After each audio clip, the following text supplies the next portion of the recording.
What's up, WWE Universe, and welcome, wrestling fans, to Tim Reynolds Show's WWE Show Review. Make sure you like and subscribe, as we're reviewing the Friday Night SmackDown, and this is the SmackDown after WWE's premium live event, Bad Blood, happened this past weekend, and we would see this show kicked off with the return of Jimmy Uso to SmackDown after the Bloodline and Solo Sikoa put him on the shelf for 6 months, and now he's looking for a little payback against his little brother, and he wants to beat his ass, as we would see it official.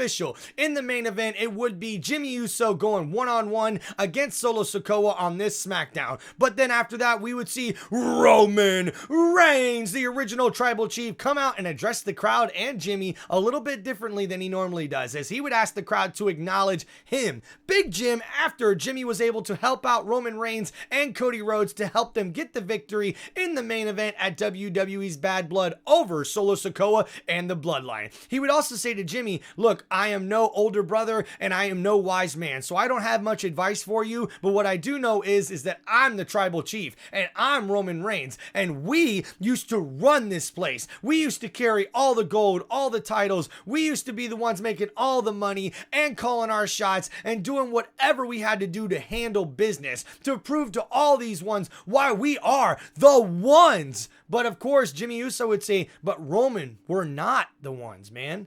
Like, I see you standing there without your Ulafala as a chief, without a tribe. And Roman, I love you, man. I will always acknowledge you as my tribal chief, but I'm the only one in the family who acknowledges you as their tribal chief.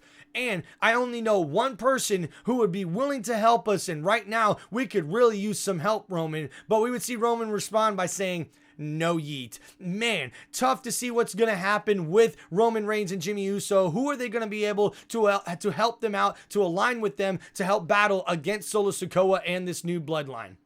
And then after this, guys, we would have our first match of the evening, as we would see LA Knight, go one-on-one against Carmelo Hayes in this matchup, and as the United States Championship would be on the line. And we would see these guys leave everything inside the square circle, really showing off their athleticism, before we would see Andrade come to ringside and actually provide a little bit of a distraction to Carmelo Hayes, who took his eye off the ball, and LA Knight took advantage and is able to get the victory over Carmelo Hayes as he retains his United States Championship in this match. And then, guys, after all that incredible match to kick off the show, we would then see backstage Jimmy Uso running into WWE Champion Cody Rhodes, who would thank him for his help at Bad Blood in the main event, helping out him and Roman Reigns. But we'd also see him ask Jimmy Uso, you're really going to take on Solo Sikoa by yourself in the main event? And he goes, well, I've been seeing you handling business there, Cody, so I got to make sure I do the same thing and handle my business here tonight on Friday Night SmackDown. And then after this, guys, we would see chaos ensue inside the ring, as we were supposed to see the start of a WWE Women's Tag Team Championship match, but we would instead see Kevin Owens come out and just rush the ring, really interrupt everybody, grab a mic and start saying, hey, everyone wants to think that I betrayed Cody Rhodes, after a viral video from the WWE Universe fans where we see KO attacked the undisputed WWE Champion backstage by his bus and trailer in the parking lot, and now he's out there to address what happened, saying that Cody Rhodes was the one who betrayed him, not the other way around. And then Cody Rhodes would come out to the ring to try to address Kevin Owens and confront him after what happened. But WWE security would come out to try to separate both Kevin Owens and Cody Rhodes from each other. But we would then see Randy Orton come out to try to lend a hand to both of his friends, trying to talk some reason into Rhodes, and then heading inside the ring to try to talk some reason to KO. But KO would then deliver a big elbow from behind, hitting Randy upside the head, which he did not like, folks, as he would respond by hitting Kevin Owens right in the face with the right hand, knocking him down. And to Kevin Owens' surprise and shock,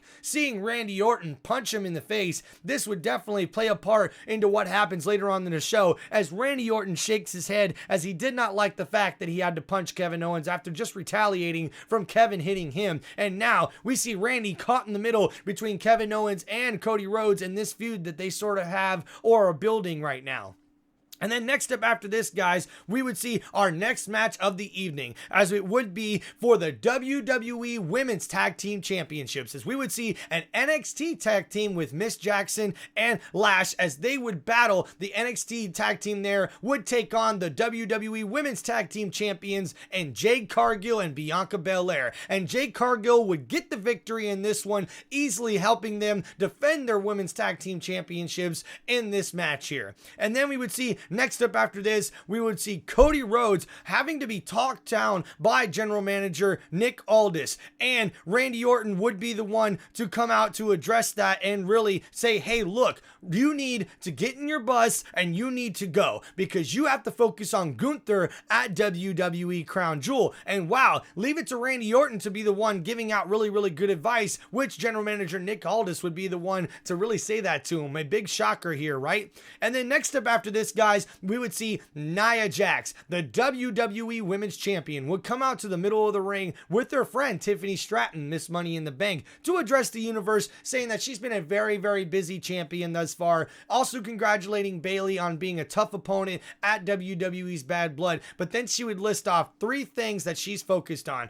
One is WWE's Crown Jewel and beating Liv Morgan in that championship match. And 2, establishing why she is the most dominant champion in the women's division for WWE. And 3, pulling Tiffany Stratton in almost a headlock, saying, and then it's Tiffy time. And of course, what she means by that is she's going to make Tiffy there cash in her Miss Money in the Bank contract at the Crown Jewel event after she beats Liv Morgan, or at least that's her suggestion. And then it would be shortly after this, we would see her interrupted by Naomi, who would come out to tell Nia Jax, hey, I'm the one who pinned you a couple weeks ago, and I also pinned your friend last week, so how about you go one-on-one with me tonight? And of course, Nia Jax would not turn down this challenge, as she looks to get a referee out into the ring to beat Naomi's ass, in her own words. But it wouldn't be long after that Liv Morgan and Dirty Dominic Mysterio would come out with Raquel Rodriguez after she helped her retain her Women's World Championship at Bad Blood. And with the championship on her shoulder, she would tell Nia Jax that you're gonna lose this match against Naomi, just like you're gonna lose to me at WWE's Crown Jewel. And then they would go ahead and stick around at ringside for this match, where we would see Nia Jax go one-on-one with Naomi, and it would not be long before Tiffany Stratton would try to get involved in the matchup to help out her friend Nia Jax, and it would not really help out at all. After she had her suitcase, her briefcase, taken away from her by Raquel Rodriguez, why was she doing that? Well, we'd see Naomi take advantage and kick Tiffany right in the face,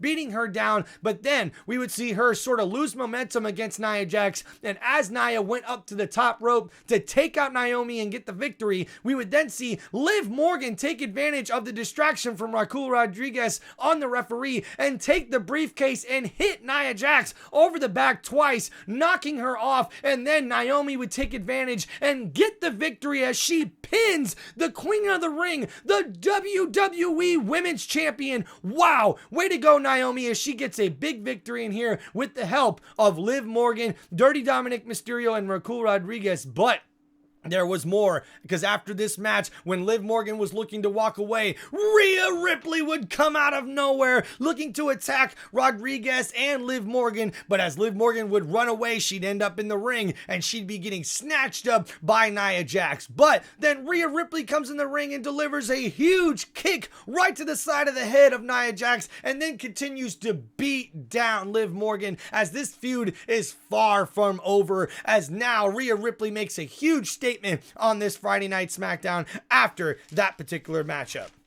And then, guys, next up, we would see backstage as Carmelo Hayes was confronting general manager Nick Aldis after seeing Andrade get involved in his championship match. We would then see general manager Nick Aldis going, well, it looks like you and Andrade aren't staying too far away from one each other. And with the series tied both at 3-3, it looks like it's time for Game 7 next week. And whoever's able to win that match next week, as it will be Andrade going one-on-one with Carmelo Hayes, once again in a Game 7-like thing, where we would see general manager Nick Aldis, maybe that person is now the #1 contender for a United States Championship opportunity. And then, guys, right after that, we would see also the general manager Nick Aldis would run into Los Garza Garza, Santos Escobar, and his crew, as Escobar is not too happy with their championship opportunities as of late. But Nick Aldis would remind Santos that he, in his last match, actually lost a chance to win the WWE United States title. So with that being said, he actually announces that Los Garza will have a tag team match next week, and they'll have a chance to prove themselves and put themselves back in the championship picture. But then we would see after that, once we get back from commercial break, we would also see that General Manager Nick Aldis was trying to calm down both of the tag teams in the triple threat ladder match last week that put the WWE tag team titles on the line. But DIY and Street Profits were not able to get the job done, so they're both looking for rematches. But General Manager Nick Aldis is not just handing out rematches for championship titles. They have to be earned. But we would see right after this, he would get distracted because Kevin Owens was beating the hell out of Randy Orton in the parking lot nonetheless. As again, Kevin Owens shouts out, "You're gonna choose sides, Randy? This is what you get. You're getting what you deserve." As now, KO is turning heel and turning on all his friends as he's beating the hell out of Randy Orton before security and General Manager Nick Aldis is able to separate them. Man, I wonder what's going to happen with these two guys in the future, as now a feud is brewing between Randy Orton and Kevin Owens. And then we would see next up after this, guys, we would have our main event match of the evening. That's right, as we would see Solo Sikoa and the Bloodline go one-on-one against Jimmy Uso. Of course, with the Bloodline at ringside, it would not be long after this match got started when we would see them get involved in this one. And after Jimmy Uso left it all inside the ring and looked like he might get the victory, well, after the distraction from the referee and the Bloodline taking advantage and attacking him, we would see Solo Sikoa get the victory over Jimmy Uso in this matchup. But Jimmy Uso would then be attacked from the Bloodline members all inside the ring before Roman Reigns would come out to help out his pal, his buddy, his family member, and beat the hell out of the Bloodline. But soon the numbers game would get caught up with them folks, as Solo Sikoa and this Bloodline make a huge statement, beating down not only Roman Reigns but also Jimmy Uso, leaving them sprawled out in the middle of the ring, with Jimmy Uso pleading to Roman Reigns saying, "We need help.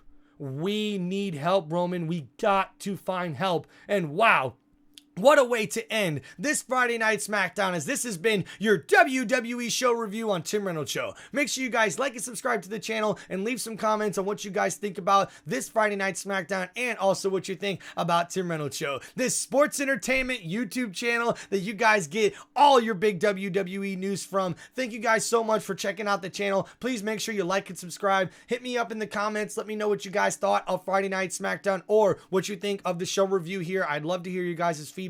And thank you everybody that made it to the end of this video. I appreciate you and respect the fact that you guys are committed to my channel, and I thank you guys so much. Please leave me some comments and let me know what you guys think. Make sure you hit that like button and share with your friends. Thank you guys so much, and welcome to this WWE show review on Tim Reynolds Show. I hope you guys liked it on this sports entertainment YouTube channel. Thank you guys so much. Peace out, everybody.